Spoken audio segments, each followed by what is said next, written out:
Chicken ಮಾಡ್ತಾ ಇದ್ದೀನಿ ಇವಾಗ. ಈ ಚಿಕನನ್ನು 4 ಸತ ನೀರು ಹಾಕಿ ಕ್ಲೀನನ್ನು ಮಾಡಿಟ್ಟಿದ್ದೇನೆ. ಅದಕ್ಕೆ ಬೇಕಾಗಿರುವಂಥ ವಸ್ತು 2 ಟೊಮಾಟೋನ ಕೊಯ್ದಿದ್ದೀನಿ, 2 ಈರುಳ್ಳಿಯನ್ನು ಕೊಯ್ದಿದ್ದೀನಿ, ಆಮೇಲೆ ಶುಂಠಿ ಬೆಳ್ಳುಳ್ಳಿ ಚಕ್ಕೆ ಲವಂಗ ಪೇಸ್ಟನ್ನು ಇಟ್ಟಿದ್ದೀನಿ, 3 ಸ್ಪೂನಷ್ಟು ಅಚ್ಚದ ಖಾರದ ಪುಡಿ ತೊಗೊಂಡಿದ್ದೀನಿ, 2 ಟೀ ಸ್ಪೂನಷ್ಟು ಅರಿಶಿನ, 2 ಟೀ ಸ್ಪೂನಷ್ಟು ಉಪ್ಪನ್ನು ತೊಗೊಂಡಿದ್ದೀನಿ.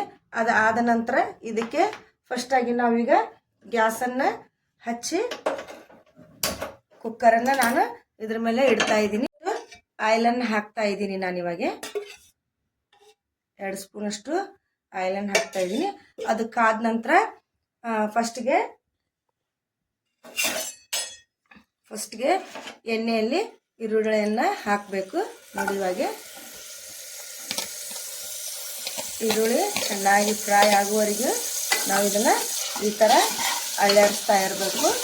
ಹಾಗೆ ನಾನು ಚಿಕನನ್ನು ಇದಕ್ಕೆ ಹಾಕ್ತಾ ಇದ್ದೀನಿ. ನೋಡಿರಿ, ಅದು ಈರುಳ್ಳಿ ಫ್ರೈ ಆಗಿದೆ.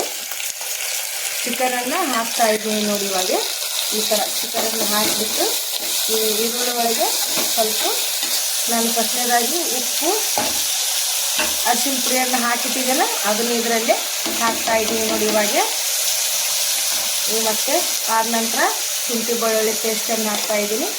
ಶುಂಠಿ ಬೆಳ್ಳುಳ್ಳಿ ಪೇಸ್ಟು, ಟೊಮಾಟೊ ಎಲ್ಲ ಇದನ್ನು ಹಾಕಿಬಿಟ್ಟು ಈ ಥರ ಮಾಡಿ ಚೆನ್ನಾಗಿ ಬರ್ತಿದೆ ನೋಡಿ ಚಿಕನ್ ಗ್ರೇವಿ.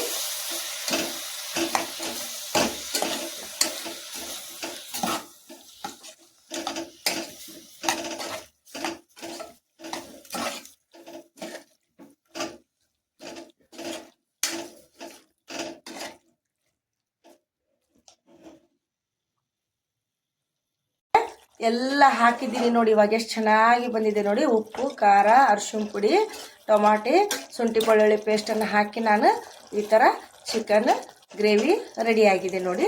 ನೋಡಿ ಎಷ್ಟು ಸಾಫ್ಟಾಗಿ ಬಂದಿದೆ ನೋಡಿ. ಇದು ಚಿಕನ್ ರೆಡಿಯಾಗಿದೆ ನೋಡಿ. ಇವಾಗ ಆಗಲು ಬಿಡ್ತಾ ಇದ್ದೀನಿ ನೋಡಿ. ಇವಾಗ ನಾನು 2 ಸಿಟಿ ಆಗಲು ನಾನು ಇದನ್ನೇ ಬಿಡ್ತಾ ಇದ್ದೀನಿ ನೋಡಿ. 2 ಸಿಟಿ ಆದ ನಂತರ ಚಿಕನ್ ಚೆನ್ನಾಗಿ ಬೆಂದು ಬರ್ತೈತಿ.